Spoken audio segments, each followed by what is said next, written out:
धन्यवाद।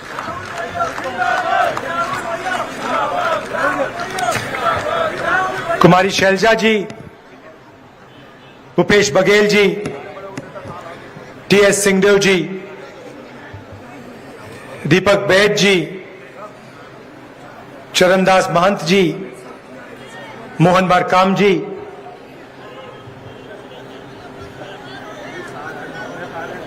हमारे सारे कार्यकर्ता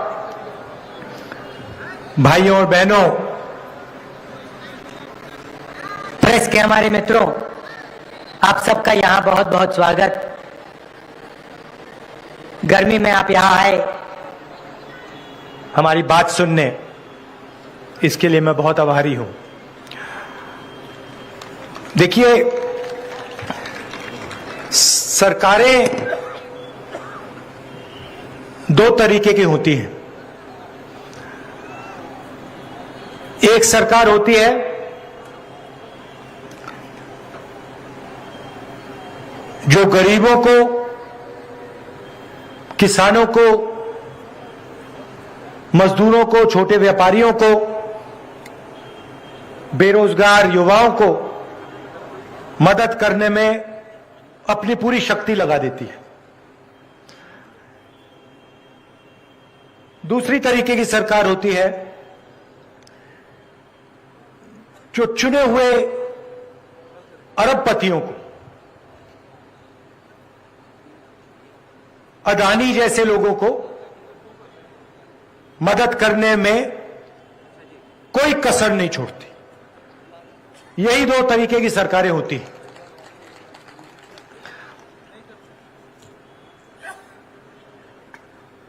प्रधानमंत्री जी आते हैं, बड़े बड़े वायदे कर जाते हैं। हर बैंक अकाउंट में 15 लाख रुपए डालने की बात की थी। अलग अलग वायदे किए, एक वायदा उन्होंने पूरा नहीं किया। मैं यहां आपका टाइम जाया करने नहीं आया हूं। मैं आपको झूठे वायदे नहीं करना चाहता हूं। मैं जो कहता हूं वो मैं करके दिखा देता हूं, और वही हमारी कांग्रेस पार्टी की आदत है। हम आपका टाइम जाया नहीं करना चाहते हैं।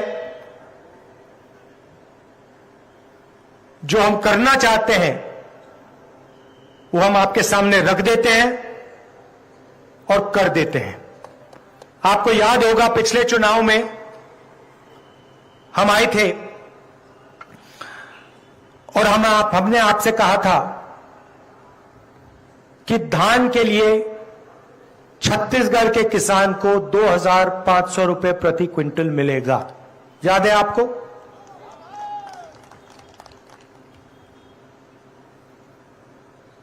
आज क्या रेट पे मिलता है आपको? तो ये क्या हुआ? वायदा हमने 2,500 का किया था और आज 2,640 में मिल रहा है। ये क्या हुआ? ये क्यों हुआ? क्योंकि हमारी नीयत साफ है।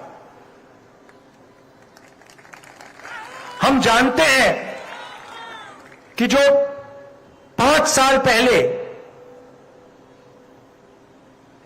2,500 रुपए था, वो आज के लिए कम होगा।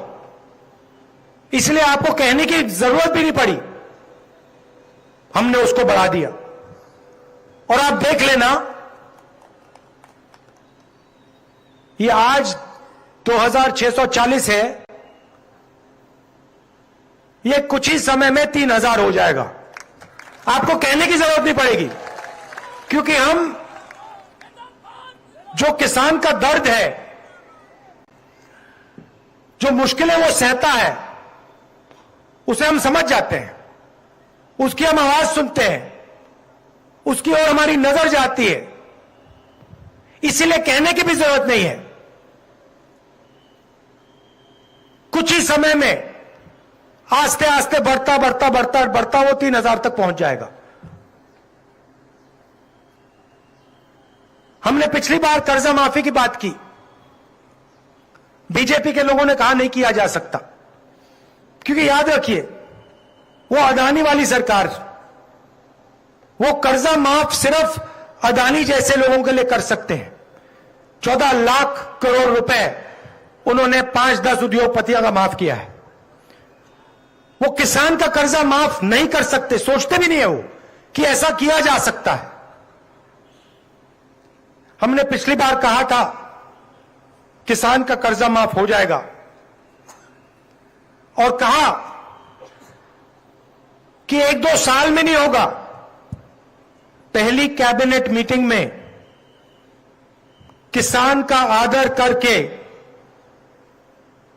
उसकी इज्जत रख के हमारा पहला निर्णय, दूसरा नहीं पहला निर्णय, किसान की कर्जा माफी होगी, और हमने कर दिया।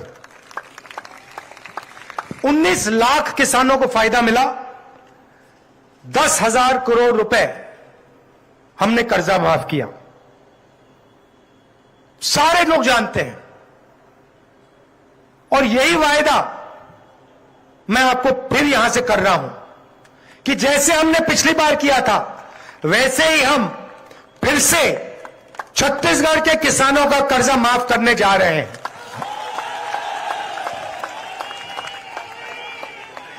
छोटा काम नहीं है, आप ये मत सोचिए,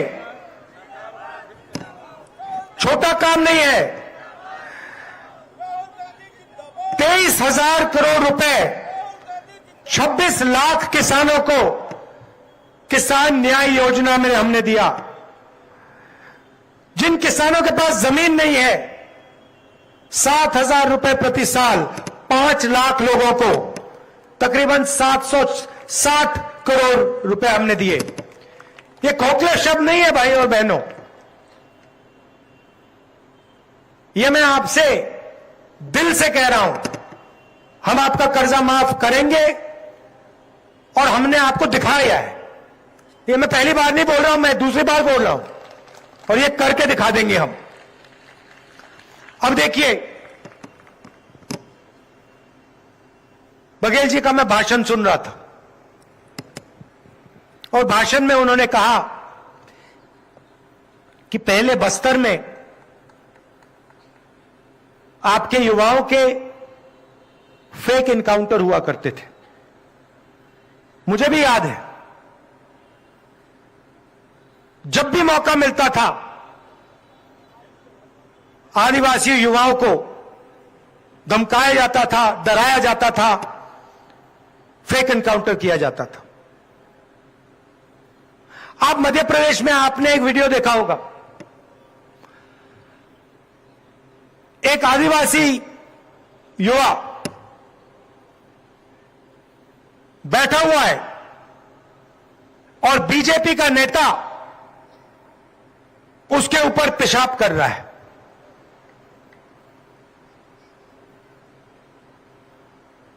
आप सोचिए, एक आदिवासी बच्चा वहां बैठा हुआ है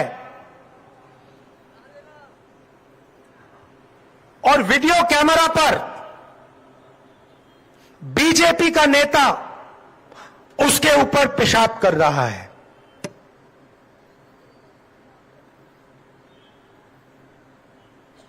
बीजेपी की यह सोच है। हम आपको आदिवासी कहते हैं, वो आपको वनवासी कहते हैं। आदिवासी शब्द में और वनवासी शब्द में बहुत फर्क है भाइयों और बहनों। आदिवासी का मतलब वो लोग जो इस जमीन के, हिंदुस्तान के पहले मालिक थे।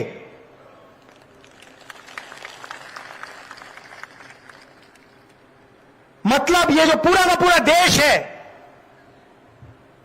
जिसको हम हिंदुस्तान कहते हैं, इसके ओरिजिनल मालिक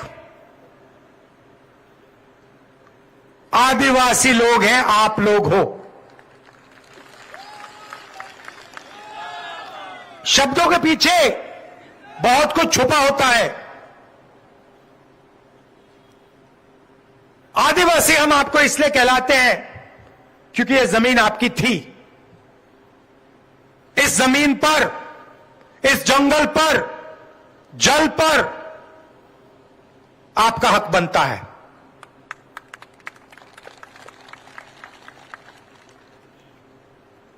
इसीलिए हम पैसा कानून लाए, इसीलिए हम आदिवासी बिल लाए, इसलिए हम आपकी जमीन आपको वापस लौटाते हैं, इसीलिए हम आपको आदिवासी कहते हैं।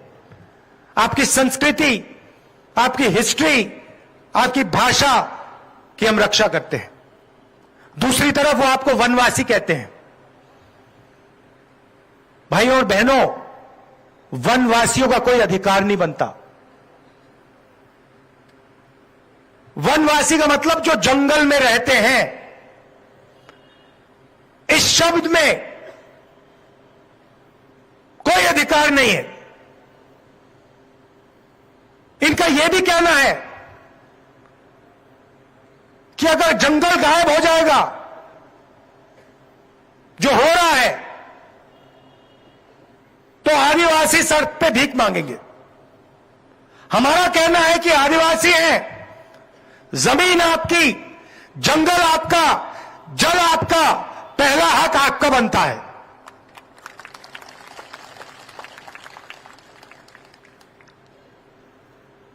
तो इन लोगों का ध्यान से रहिए।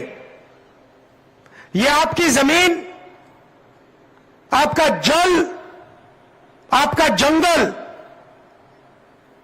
आपसे छीनकर अदानी जैसे उद्योगपतियों को देना चाहते हैं। हम आपकी जमीन, जल और जंगल की रक्षा करना चाहते हैं। यह फर्क है।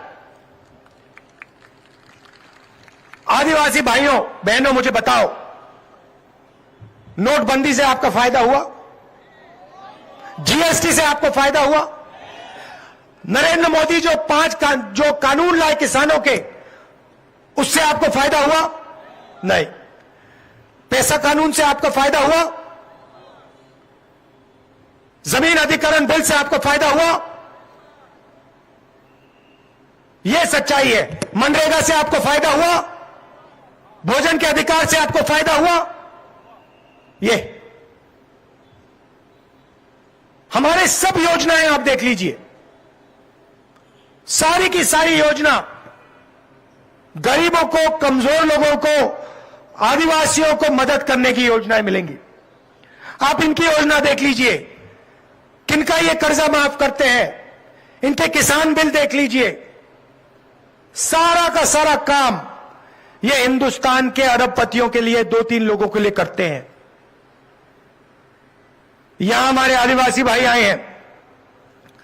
तेंदुपत्ता के लिए आपको 4,000 रुपए मिलता है। मिलता है नहीं मिलता है? मिल रहा है ना? हमारी सरकार आएगी तो 4,000 रुपए और का आपको बोनस मिलेगा सीधा खाते में, साल के। और जो आपके जंगल में जो उगता है, जिसको फॉरेस्ट प्रोड्यूस कहते हैं, तकरीबन 70 अलग अलग तरीके की चीजें, उसमें आपको 10 रुपए एमएसपी में एक्स्ट्रा मिलेगा।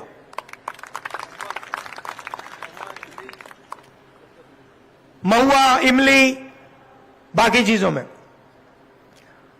अब चलिए भाषा की बात करते हैं।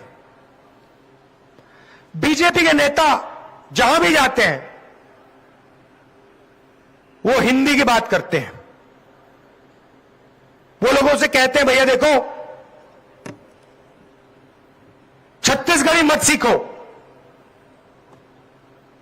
अंग्रेजी मत सीखो, हिंदी सीखो। हमारी सोच बिल्कुल अलग है। हम चाहते हैं कि आप हिंदी सीखो, मगर हम यह भी चाहते हैं कि आदिवासी युवा छत्तीसगढ़ी भी सीखे और उतना ही जरूरी अंग्रेजी सीखे। अब आप पूछोगे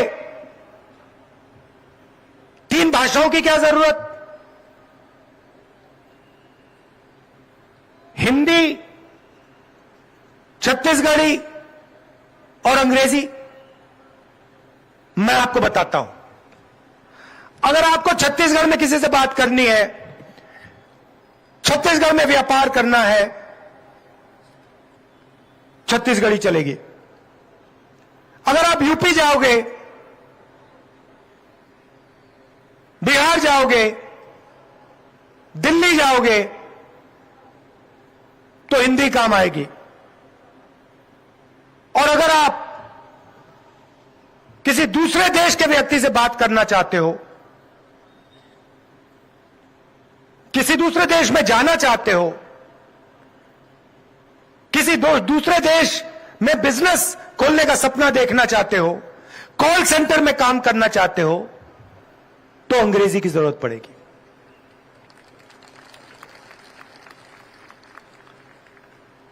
अब आप अगली बार एक काम करना, जब बीजेपी के नेता आपके पास आएंगे और आपसे कहेंगे देखिए आप छत्तीसगढ़ी मत सीखिए, अंग्रेजी मत सीखिए, हिंदी सीखिए, आप उससे एक सवाल पूछ लेना, आप सब बात समझ जाएंगे।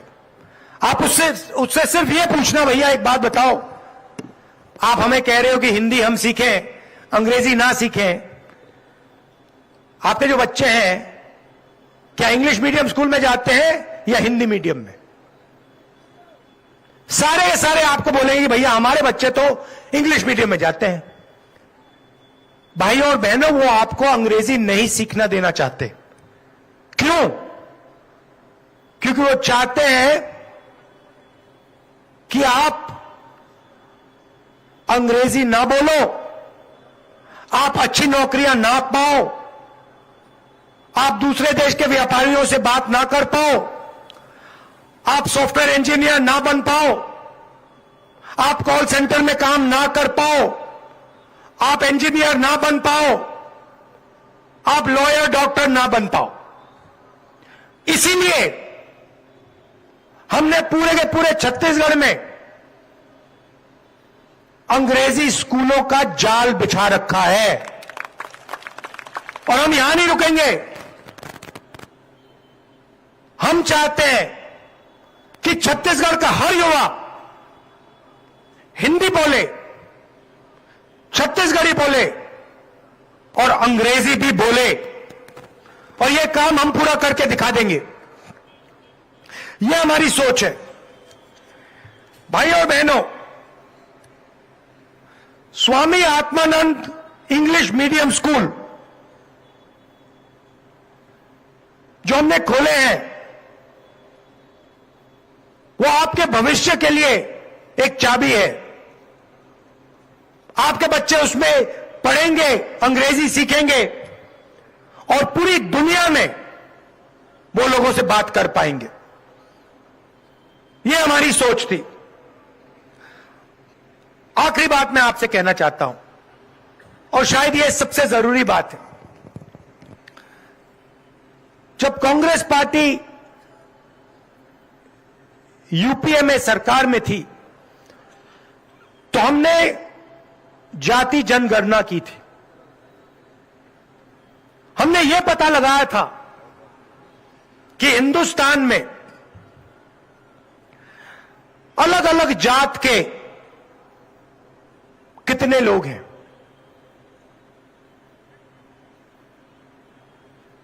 पिछड़े कितने हैं, उनमें अलग अलग कौन सी जातें हैं, उन जातों के कितने लोग हैं, आदिवासी कितने हैं, उनमें कौन कौन अलग अलग लोग हैं, उनकी आबादी क्या है, दलितों में कौन सी अलग अलग जातें हैं, उनकी आबादी क्या है। ये हमने जाति जनगणना में काम किया। बीजेपी ने आंकड़े निकले थे उनको छुपा के रखा हुआ है।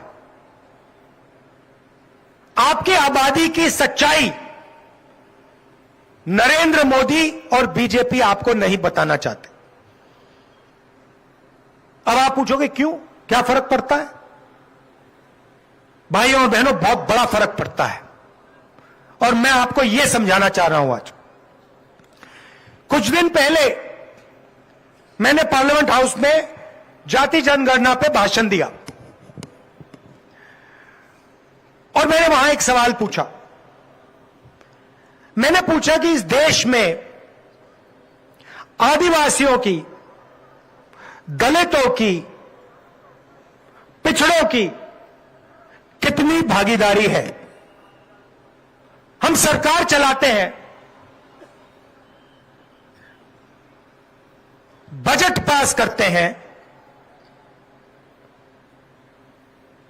बजट के बारे में निर्णय लिए जाते हैं। मैंने सवाल पूछा, भैया ये जो बजट का पैसा बांटा जाता है इसमें आदिवासी लोग, पिछड़े लोग, दलित लोग कितने निर्णय ले रहे हैं? यह सवाल। क्यों? क्योंकि हम जानते हैं कि हिंदुस्तान में सबसे ज्यादा दलित, आदिवासी और पिछड़े लोग हैं। भाइयों और बहनों, हिंदुस्तान की सरकार को राज्यसभा और लोकसभा के एमपी नहीं चलाते। हिंदुस्तान की सरकार को 90 अफसर चलाते हैं। आईएएस के अफसर हैं, इनको हम secretary to government of India कहते हैं। ये हिंदुस्तान की सरकार के सेक्रेटरीज कहलाते हैं। ये सरकार को चलाते हैं। उनके साथ सबसे सीनियर अफसर कैबिनेट सेक्रेटरी कहलाता है। ये लोग मिलकर हिंदुस्तान की सरकार को चलाते हैं। ये सारे के सारे निर्णय लेते हैं। तो जैसे छत्तीसगढ़ में ये आवास योजना का पैसा नहीं भेज रहे हैं, इन 90 लोगों ने निर्णय लिया है। तो मैंने सवाल पूछा, पार्लियामेंट हाउस में पूछा, नरेंद्र मोदी जी और बीजेपी के लोगों से पूछा कि इन 90 लोगों में से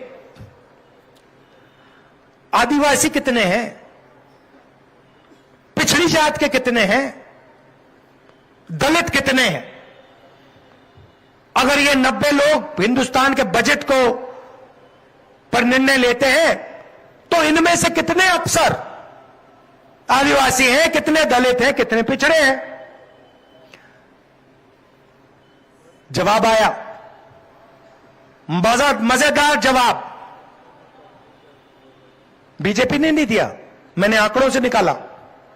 भाइयों और बहनों, 90 में से 3 अफसर ओबीसी के हैं और 3 अफसर आदिवासी, और वो भी छोटे छोटे कामों में लगे हुए हैं। जो मेन बजट है उसका सिर्फ 5% आदिवासी अफसर निर्णय लेते हैं। और अगर आपको 5% ज्यादा लगा तो फिर मैं आपको बताता हूं कि आदिवासी अफसर उसमें से 0.1% निर्णय लेते हैं। मतलब आपकी हिंदुस्तान की सरकार में कोई भागीदारी है ही नहीं। मतलब दूसरे तरीके से बताता हूं, अगर हिंदुस्तान की सरकार 100 रुपए खर्च कर रही है तो आदिवासी अफसर 10 पैसे का निर्णय ले रहे हैं। इससे बड़ी शर्म की कोई बात हो ही नहीं सकती।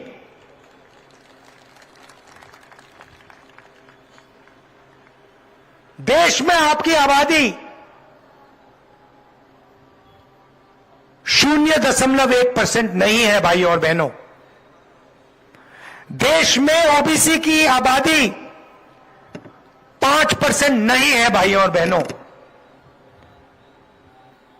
यह सच्चाई मैं ढूंढ रहा हूं कि असलियत में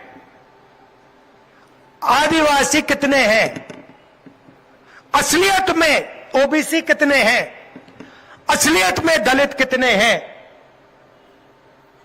और यह सच्चाई नरेंद्र मोदी जी हिंदुस्तान के आदिवासियों से, दलितों से और पिछड़ों से छुपाने की कोशिश कर रहे हैं। इनके भाषण सुनिए, हर भाषण में मैं ओबीसी हूं। अगर आप ओबीसी हैं,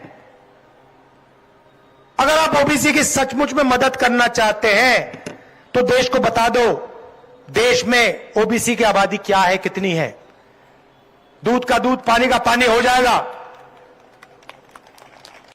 हर एक ओबीसी युवा को पता लग जाएगा कि नरेंद्र मोदी 24 घंटे हमें धोखा दे रहा है। नरेंद्र मोदी जी, हर एक ओबीसी युवा, हर एक आदिवासी युवा को समझ आ जाएगी बात कि नरेंद्र मोदी को अदानी कंट्रोल करता है। यह सच्चाई है।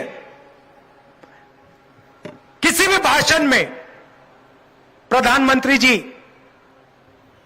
कास्ट सेंसस की बात नहीं करते। ओबीसी कितने हैं, आदिवासी कितने हैं और सरकार में उनकी कितनी भागीदारी है, इसके बारे में नरेंद्र मोदी कभी नहीं कहेंगे। आपका अपमान करेंगे, कहेंगे भैया आप वनवासी लोग हो, और कहते कहते आपसे जंगल, जमीन, जल छीनते रहते हैं। 15 साल बाद बोलेंगे भैया अब तो आधा हो गया जंगल, चलो उधर से निकलो, इधर जाओ। और अंत में हिंदुस्तान के सारे आदिवासी छोटे से जंगल में बैठे रहेंगे। आपकी जमीन पर अदानी जी जैसे लोग कब्जा कर लेंगे, आपका पानी छीन लेंगे। ऐसा भविष्य हमें नहीं चाहिए, हम होने नहीं देंगे, सवाल नहीं उठता। इसीलिए हमारे वायदों में से एक वायदा छत्तीसगढ़ में कास्ट सर्वे का वायदा है। आपको पता लग जाएगा कि छत्तीसगढ़ में कौन सी जातें हैं, कितनी हैं, पिछड़े लोग कितने हैं, अलग अलग कितनी जाति हैं और आबादी इनकी कितनी है। और उसके बाद सचमुच में पिछड़ों का, आदिवासियों का, दलितों का विकास शुरू हो जाएगा। यह मैं आपसे कहना चाह रहा था। दिल से आपका धन्यवाद। क्या? ओ, अच्छा, आखिरी बात, शायद आपके लिए जरूरी बात। मैंने अंग्रेजी की बात की और कहा कि हमने अंग्रेजी स्कूलों का एक जाल बिछा दिया है और इसको और फैला रहे हैं। मगर चुनाव के एकदम बाद हम एक और वायदा छत्तीसगढ़ की जनता के लिए पूरा करने जा रहे हैं। सरकारी स्कूलों में, कॉलेजेस में छत्तीसगढ़ की सरकार छत्तीसगढ़ की जनता को मुफ्त में शिक्षा देने जा रही है। मतलब आपको कॉलेज के लिए, स्कूल के लिए अपने जेब से पैसा नहीं देना पड़ेगा।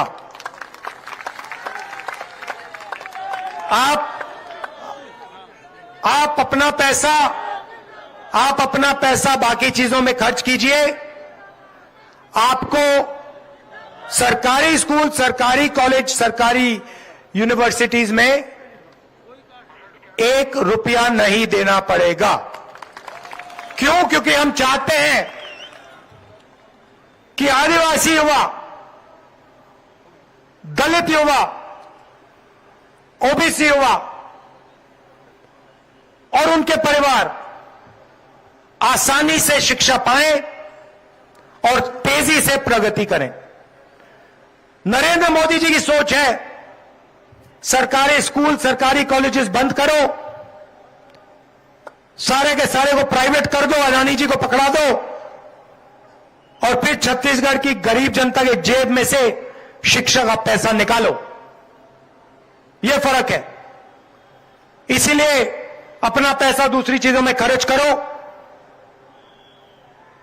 3,000 रुपए धान के लिए मिलेगा, 4,000 रुपए तेंदुपत्ता के लिए बोनस में मिलेगा और शिक्षा के लिए आपको 1 रुपया नहीं देना पड़ेगा। धन्यवाद। जय हिंद। राहुल गांधी जिंदाबाद, राहुल गांधी जिंदाबाद। हम सब राहुल गांधी जी के आभारी हैं कि हमें जिस प्रकार से पिछले समय ऋण माफी का आदेश दिया था, 25 रुपए में खरीदने का निर्देश दिया था धान का, फिर से सरकार बनाई है। जैसे 4,000 प्रति मानक बोरा के तेंदुपत्ता है, हर परिवार को हर साल 4,000 रुपया अतिरिक्त दिया जाएगा। ये राहुल जी ने घोषणा किया। हम सब उनके प्रति आभार व्यक्त करते हैं। और दूसरा, चाहे वो स्कूल हो, चाहे कॉलेज हो, इंजीनियरिंग कॉलेज हो, मेडिकल कॉलेज हो, डिप्लोमा हो, जितने भी गवर्नमेंट के स्कूल कॉलेज हैं, किसी भी वर्ग के हो, छात्र हो, छात्रा हो, अनुसूचित जाति हो, जनजाति हो, पिछड़े वर्ग हो, अपर क्लास, सबको एजुकेशन फ्री मिलेगा। ये बात राहुल जी ने कही है। राहुल गांधी आभार व्यक्त करते हैं। Rahul ji KG to PG Rahul ji ने कहा, KG भी शुरू करना है और PG तक। अब मैं रवि घोष से कहूंगी चिन्ह भेंट करें और आभार प्रदर्शन करें आदरणीय राहुल जी को। देवनाथ जी, संतन रेताम जी, रवि घोष जी, मातलाम जी आभार प्रदर्शन करेंगे। रवि घोष जी।